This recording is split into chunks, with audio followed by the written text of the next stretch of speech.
La guerre a laissé derrière elle un paysage de désolation, avec des villes complètement rasées et des routes détruites, rendant la reconstruction encore plus compliquée. Imaginez un instant, 750 milliards de dollars, c'est le coût estimé pour tout remettre en état. Ça fait réfléchir, non?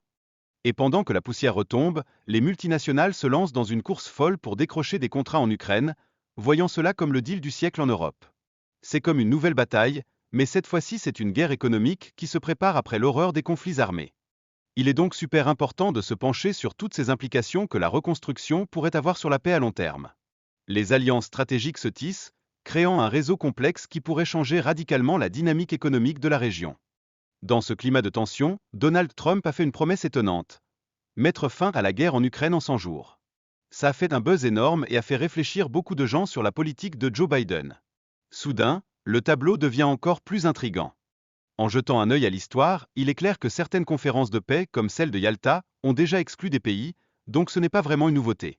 Cela soulève des doutes sur la légitimité des négociations actuelles, non? Qui est vraiment au pouvoir ici? L'Ukraine se trouve dans une position délicate, peut-être contrainte de céder des territoires comme Donetsk et Luhansk, tout en faisant face à des demandes de changement de leadership. C'est flippant de penser à quel point l'avenir politique du pays est incertain.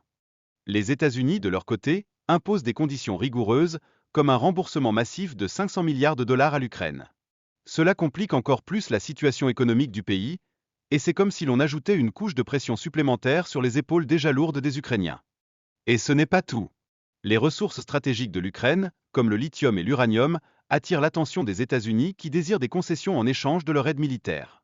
C'est un vrai jeu d'échecs où chaque mouvement compte.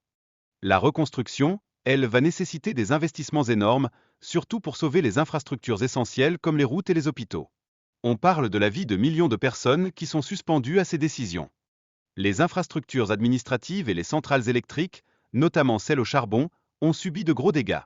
Cela a aggravé la crise énergétique, et c'est encore une autre bataille à mener pour le peuple ukrainien. Et n'oublions pas l'agriculture, qui représente 20% des récoltes en Europe.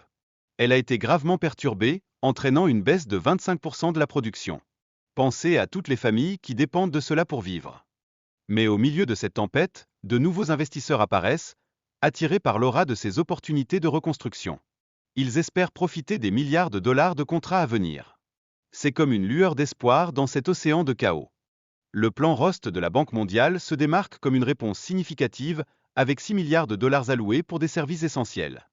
Cela inclut le financement pour la santé et les pensions des fonctionnaires. On sent qu'il y a un effort collectif pour redresser la situation. De son côté, l'Union européenne a prévu d'accorder 50 milliards d'euros d'aide supplémentaires entre 2024 et 2027. Cela va principalement être financé par des actifs russes gelés. C'est une manière de renforcer l'économie ukrainienne, même dans le feu de la guerre. Des géants financiers comme JP Morgan et BlackRock soutiennent un fonds de développement pour l'Ukraine. Leur objectif? Lever 15 milliards de dollars pour divers projets. Ça montre à quel point cette collaboration publique-privée est cruciale à ce stade. Des entreprises européennes comme Vinci et Saint-Gobain sont également en première ligne de la reconstruction. Leur savoir-faire en construction est un atout précieux pour l'Ukraine, surtout en ces temps si durs. Cependant, l'inflation a atteint des niveaux alarmants, poussant la Banque d'Ukraine à relever ses taux d'intérêt. Cela crée des répercussions sur l'investissement et la consommation au sein de la population, un vrai casse-tête pour beaucoup. La situation économique s'est gravement détériorée, avec un taux de chômage qui atteint 25%. C'est un défi énorme pour la relance économique et l'intégration sociale de toutes ces personnes touchées par la crise. La présence d'entreprises américaines sur le marché joue un rôle clé dans cette dynamique. Elles viennent avec des méthodes efficaces et des équipements de pointe, influençant de manière significative la situation sur le terrain. L'importance de l'aide humanitaire est plus que jamais d'actualité, même si des coupes ont été faites ici et là. Cette aide est cruciale pour soutenir toutes les populations touchées par le conflit et leur redonner espoir. Enfin, la protection des données personnelles prend une importance énorme. Les gens doivent désormais utiliser des services automatisés pour sécuriser leur vie privée, et dans un monde en pleine tension géopolitique, cela devient indispensable.